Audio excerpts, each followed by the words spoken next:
बच्चों कैसे हो आप? आशा है कैसे स्वस्थ होंगे। चलो वर्कशीट क्लास 4th की है, ईवीएस की वर्कशीट है, वर्कशीट नंबर 93B। डेट है 21/10/2021। Text book looking around unit 7 from the window. Student अपना नाम और टीचर का नाम लिखोगे। चलो बेटा वर्कशीट देखते हैं प्यारे बच्चों। साथ ही के चित्रों को ध्यान से देखकर आपको क्या समझ पा रहे हैं? जी हाँ, लाउड स्पीकरों की तेज आवाज़ से व्यक्ति को परेशानी हो रही है ना? क्या आपको पता है किसी भी प्रकार के अनुपयोगी ध्वनि जिससे मानव और जीव जंतुओं को परेशानी होती है ध्वनि प्रदूषण कहलाती है। आज हम ध्वनि प्रदूषण के कारणों के बारे में जानेंगे। देखो बेटा, जिससे बहुत ज़्यादा आवाज़ों से परेशान होते हैं, ठीक है, जो मानव जो जिससे हम परेशान होने, हमारे आवाज़ बिल्कुल कान फटने जैसे हो जाते हैं, तो होते हैं ध्वनि प्रदूषण।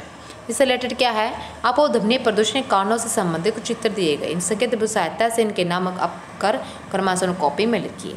देखो बेटा, सबसे पहले क्या है, किसका पॉल्यूशन हो रहा है? सबसे पहले क्या है, ये यातायात के साधन, कार चल रही है ना, यातायात के साधन है जिससे पॉल्यूशन हो रहा है, ठीक है। सेकंड है हमारा लाउड स्पीकर्स, इसके लाउड स्पीकर क्या है, इससे हो रहा है।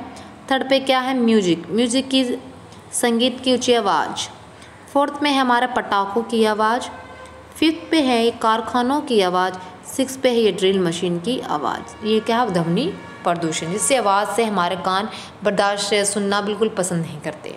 सेकंड क्वेश्चन देखो, नीचे आते दिन शोर किस प्रकार स्वास्थ्य के लिए हानिकारक है तथा अपने टीचर की सहायता से ध्वनि प्रदूषण स्वास्थ्य पर होने वाले कोई 3 साइड इफ़ेक्ट्स बताइए। जैसे बेटा 3 साइड इफ़ेक्ट्स क्या हैं? नंबर 1 ये है, सुनने की क्षमता कम हो जाती है। क्या है?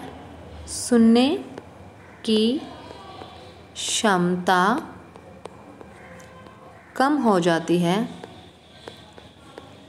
ठीक है, हो जाती है। उसके बाद है बेटा सेकंड क्या है, रक्तचाप की समस्या बन जाती है। क्या है? रक्तचाप की समस्या बन जाती है।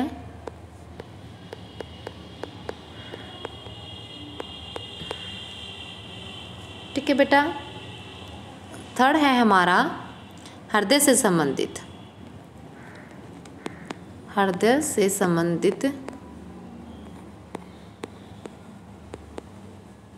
संबंधित, बीमारियां हो जाती है, ठीक है बेटा। हमारे हार्ट से रिलेटेड बहुत सारी बीमारियां हो जाती हैं। उसके बाद देखो एक्टिविटी स्टॉप नॉइज़ पॉल्यूशन पे पोस्टर बनाए टीचर साझा कीजिए। अभिभावकों से जब बच्चों को तेज आवाज़ करने वाले उपकरणों का प्रयोग ना करने के लिए प्रोत्साहित कीजिए। कोविड-19 से related message, keep maintaining physical distance 6 feet to 2 गज की दूरी हमें बनाकर रखनी चाहिए। चलो बेटा, आज की वर्कशीट फिनिश होती है। यदि आपको वर्कशीट बहुत अच्छी लगती है तो लाइक एंड सब्सक्राइब जरूर कीजिए। Bye bye.